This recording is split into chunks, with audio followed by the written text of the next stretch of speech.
VikesNow, Dustin Baker, the December 19th edition, following up the steam of the largest comeback in NFL history. On my drive home from US Bank Stadium on Saturday, I started to think that, stuff that I would say for this show to you guys and gals, and other than a Super Bowl triumph, I don't know that there would be ever a cooler theme to do a show on than this one. Like, you think about the annals of what could happen that could make for an exciting fallout reaction show. And aside from a Super Bowl, I don't know that there's anything that would take the cake over the biggest comeback in NFL history. So, unsurprisingly, that's what we're talking about for the next 15 minutes or so. And let's just hop right into it. 7 or 8 things per usual. I think the first item is I don't know how eternal it will be, because the Bills, who had the largest comeback in 1992 or 1993 postseason, that lasted for 30 years. So, presumably, this thing will last for a while, maybe 3 decades. But think about how it will inspire the warm fuzzies seemingly forever. The Vikings had to get to a rotten spot for this to happen, and I'll talk about that in a moment here. But this cannot be reversed. For however many years, decades, the Minnesota Vikings now own the biggest comeback in NFL history. And why do I say this thing about the warm fuzzies? Well, we usually have the opposite shit, where, whether it's Gary Anderson's field goal popping up on the screen, that Cardinals game from 2003 with the 4th and 20, blah, blah, blah. Oh, and the list is humongous. Blair Walsh is the latest one that you usually see plastered on the screen, or Michael Vick's run. We, as the fans and correspondents of this team, are used to seeing nauseating highlights that, make you want to change the channel or relive the horror. And this is the inverse. That when they speak of comebacks now, let's say a team is down, pick your poison, 27-0 next weekend, or 31-0 week 1 of 2023. From now on, the graphic that will flash on the screen will have the Vikings at the top. They climbed over the Bills, who were the 32-point victors in 1992 over Warren Moon's Houston Oilers, but now the top spot belongs to Minnesota, and it should stay that way for a long time. So all of the negative emotions that you usually have with shitty highlights, facts, and videos about the snake-bitten Vikings, you get a little taste of how the rest of the world usually does it, the good stuff. And that's where we're at, and it's a snake-bitten franchise, let's be honest. I'll talk about this even a little bit more. The team has lost 6 consecutive NFC championships and 4 consecutive Super Bowls. So we'll take what we can get, and the biggest comeback in NFL history is certainly a triumph or a trophy, in the sense that this shit doesn't usually happen. The good stuff, we're usually on the receiving end.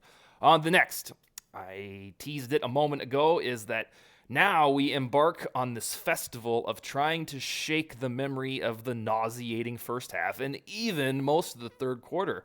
I think one of the forgotten items is that the third quarter didn't erupt with, all right, they're coming back, baby. It took a long time in the third quarter to even get serious about thinking about the comeback. It felt like consolation prizes when they scored the first touchdown or even the second touchdown, because boom, it was 36-14, and it was like, well, they're going to make it respectable. That's at least how I felt. But they're that team, the first and second quarter team with the miscues, the block punt, going for it on 4th down when you were on your side of the field wasn't even I don't even think it was didn't enter my mind that Kevin O'Connell would go for it, but he did. And of course they got stuff. Everything that could go wrong went wrong. And they have it in their DNA to do that. We saw it kind of against the Eagles, certainly against the Cowboys. And so now we have these demons, these memories to erase, because we don't want that shit rearing its ugly head at all again this season, ever, and especially in the postseason. So you have to determine, when you're getting hyped for this Giants game on Saturday, like, which team are we going to have to watch? Because we know they're capable of looking like utter garbage in the first, second quarter. Thankfully, they have the spirit and the mojo to put it behind them quickly and erase 33-point leads. So not all sins are forgiven for the long term. That, Super Bowl contending teams should not get down at home 33-0.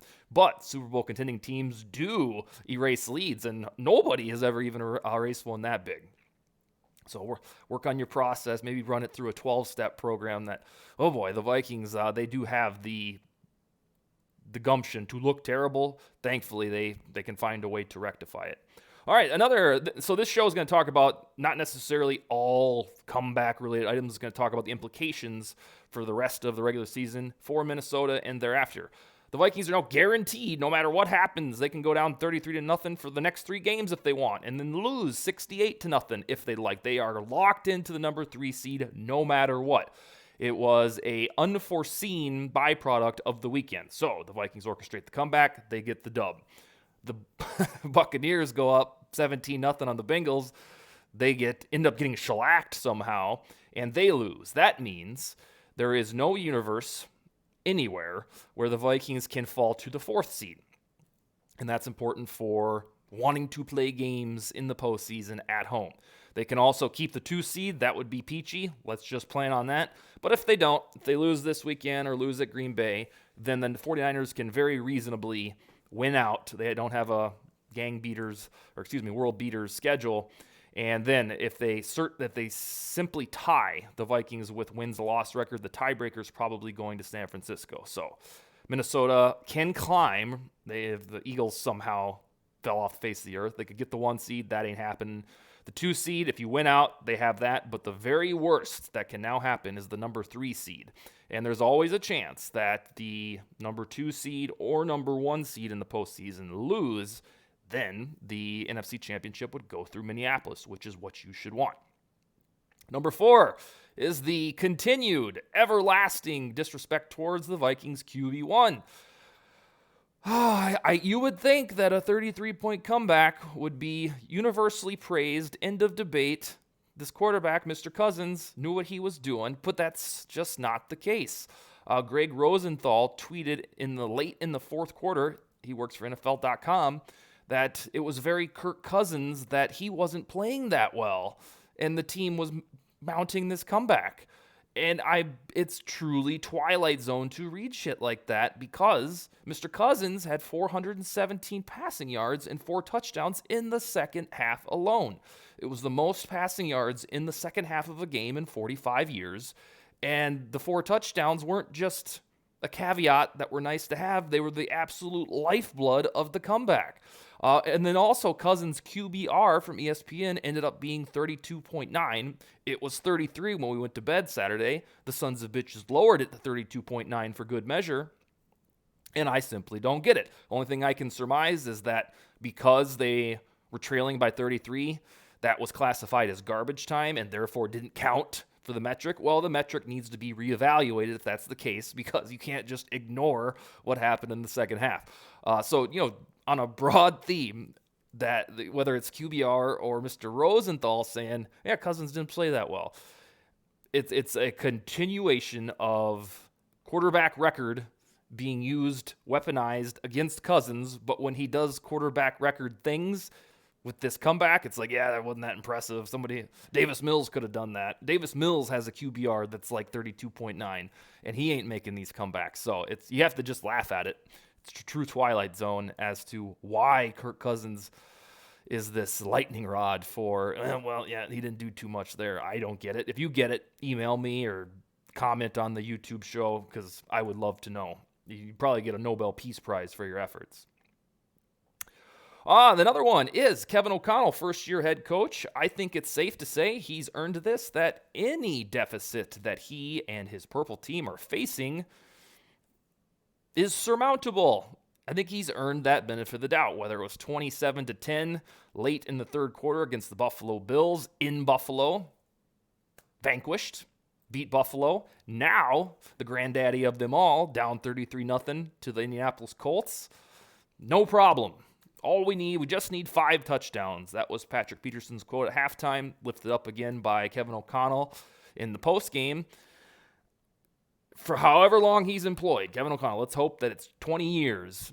Any lead, we've seen it now. There is a blueprint. It can be erased by the Vikings, and that is super encouraging for a guy who's still in his first, 14 games as a professional head coach. It's pretty fantastic. And then on top of that, hey, by the way, winning the NFC North, that's a nice little side dish for Kevin O'Connell. It was kind of strange when you're walking out of the building there that's like, oh shit, they won the NFC North. They're going to be a home playoff game here because of the nature of that game and comeback. It was just like, oh, by the way, homie, they won the division too. That's how weird that afternoon was. So we're in good hands here. Win the division the first year. Many of us spent multiple months, maybe even years, trying to figure out why this current roster can't be better than 7-9 or 8-9. And there's some vindication there. You got a new coaching staff who seems to be like a master most of the time in situational football.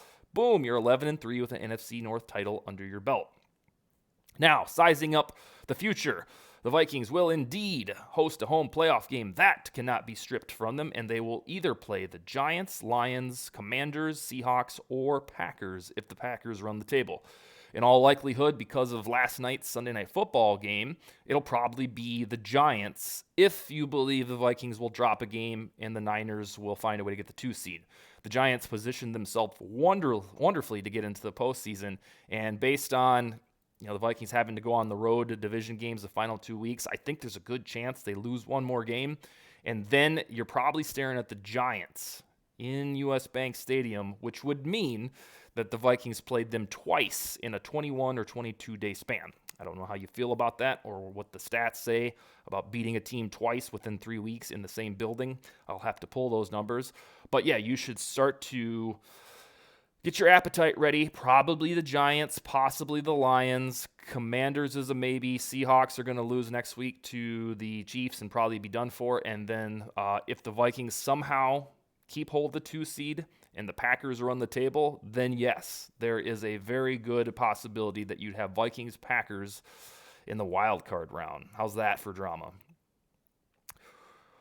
All right, what's the last couple things here? All right, so I want to reiterate that there's something poetic, bittersweet, remarkable about probably the most snake-bitten football team in the history of professional football now owning the biggest comeback in NFL history. It feels like a little bit of justice, karma, if you will. I can't say that enough because this stuff generally doesn't happen to the Vikings, so it is refreshing that, one of these things would bounce their way, and bada bang, you have the largest comeback under your belt.